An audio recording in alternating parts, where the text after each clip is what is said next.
Hey guys, welcome back to another video. Today we've got a predictions video. Now that the UEFA Champions League 2021 to 2022 season group stage draw has concluded, finished yesterday, I'll go through all the groups today, including my predictions on how the groups will end after every team has played each other. And it's going to be a good Champions League year, not just because Chelsea are the reigning champs, because there's fans back in stadiums, and that's what everybody loves. Now, it happens every year, but the Champions League draw, they waffle for way too long. The little B-Tech Claudio Ranieri, he's just there memorising all the information that Atletico Madrid won it in 1972 at Nottingham Forest Stadium. Oh my God, he actually winds me up a lot, as you can tell. But like I said, I'm going to go through every group, including my predictions, tell you who I think is going to finish top, second, third, and fourth. Fourth, obviously, leaving the competition, crashing out of Europe. Third, going into the Europa League.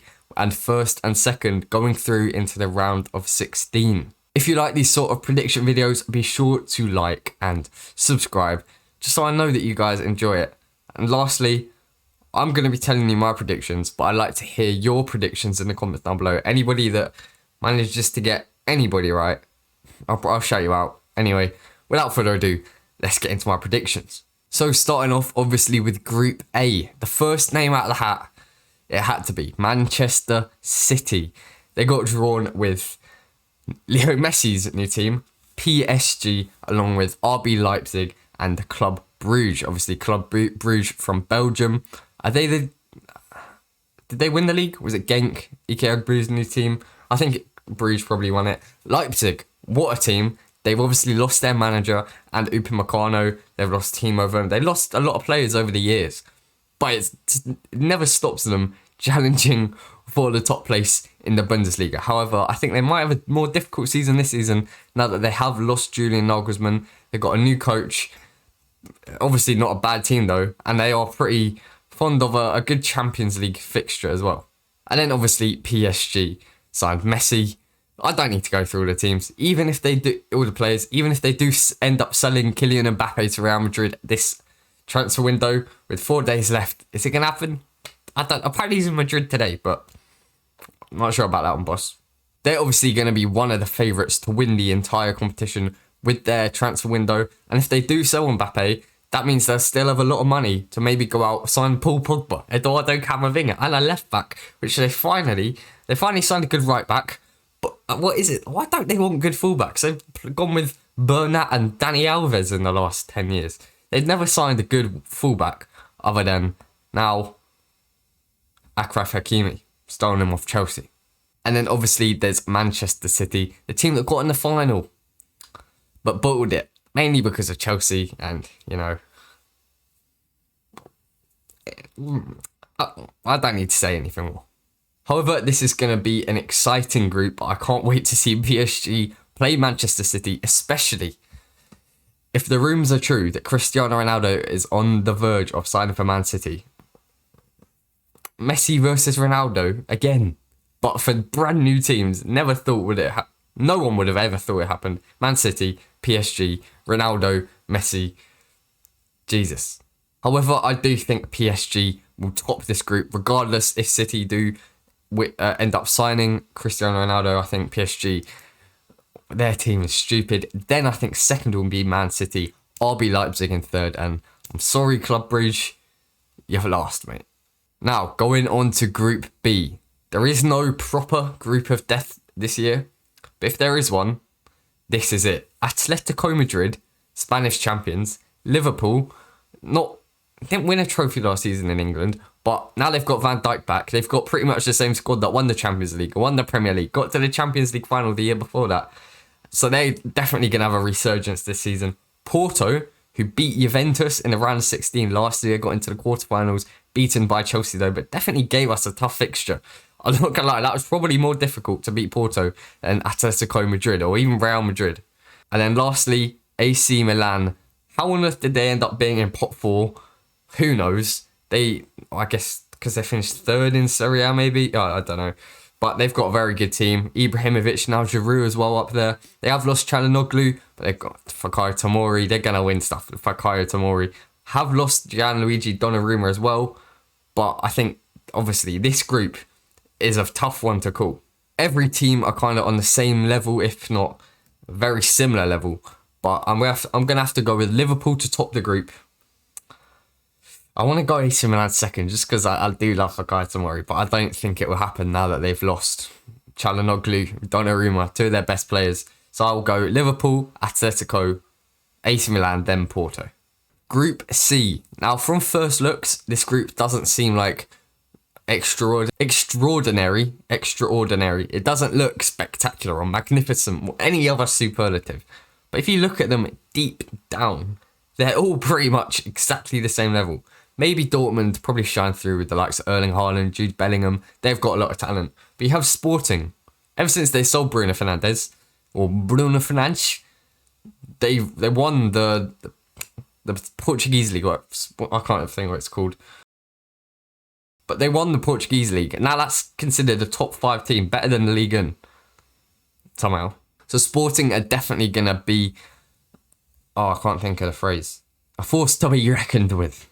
Got it. That's good. Ajax are there as well. Obviously, Dutch champions. They always have a good run in the Champions League.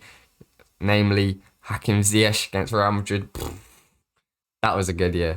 But did kind of get scammed by Lucas Moura in the semi-final in injury time. Or was it extra? I don't even know. And then lastly, they have Besiktas, the Turkish champions. I don't know. I don't follow the Turkish league. Fenerbahce, Besiktas are the couple good ones I know from the Turkish league. But they are a very solid team. And Turkey do have a lot of good players. So this is a very even one. So it's very difficult to call. However, I'm going to aim to call it. I'm going to go Borussia Dortmund at the top. I just think the likes of Erling Haaland, Jude Bellingham, they've got so much talent in that squad that I can't see them losing any games really here. Sporting Lisbon in second, Ajax in third, and then Besiktas in fourth for Group C. Group D now, halfway, pretty much the same group as last year. For Inter Milan, Real Madrid, Shakhtar, and I can't remember the third team, but Shakhtar, Real Madrid, and Inter Milan were in the same group last season. I can't quite remember how it panned out in the end. I guess Real Madrid first, Inter second. But Real Madrid, if they sign Mbappe, then I don't see them losing a game in this group. Inter Milan have obviously lost Romelu Lukaku, Achraf Hakimi, but most notably, and I think the most significant, they've lost their coach in Antonio Conte, and I don't know if the new geezer, is that old striker guy, Inzaghi. I don't think Inzaghi will be as good as manager as Antonio Conte was, even though they did win their first game like 4-0. But Dzeko's not at the same level as Lukaku. I don't know who they brought in at right wing back, but it's not going to be on the same level as Hakimi. And Antonio Conte, I think, is one of the best coaches in Europe. So it's going to be very hard to replace him, especially with Inzaghi. And then Real Madrid obviously brought back Carlo Ancelotti. Hazard, Benzema, and Mbappe as a front three on paper is disgusting. But really in games, is it going to work? I don't know. We'll have to see. Shakhtar Donetsk always do decent. They did somehow... I don't know if you've seen the highlights for them against Monaco. Monaco should have been in this position. They got so lucky. Monaco battered them from the highlights it looked like. Ben Yedder missed tons of opportunities. And then in extra time, Aguilar, oh my God. You have to see it for yourself. But Shakhtar passed it across square. Aguilar, the right back from Monaco, put his foot in the way. It looped over the keeper and into the back of the net. And because of that, Monaco are in the Europa League and Shakhtar are in the Champions League. Bit embarrassing that. And then because of that, I'm pretty sure that now France, Ligue 1, is the 6th best league in Europe. And then lastly, Sheriff. Who's Sheriff? So this group, I'm going to go with Real Madrid, Inter, Shakhtar, then Sheriff.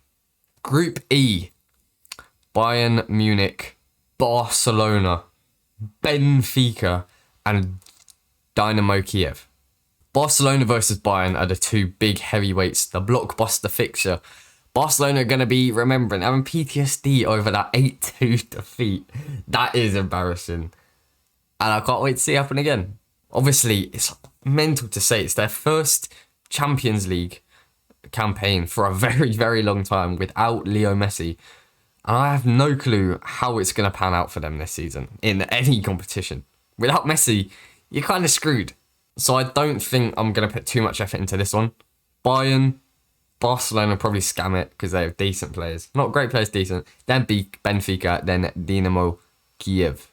Then Group F, the Europa League final lists from last season. Villarreal and Manchester United obviously went to penalties, the most mental penalty shootout I've ever seen. It was 11-10 on penalties in the end because David De Gea missed his penalty. It was mental. But Villarreal, Manchester United, Atalanta and Young Boys, Gylfi Sigurdsson's favourite team. Can I say that? I don't know.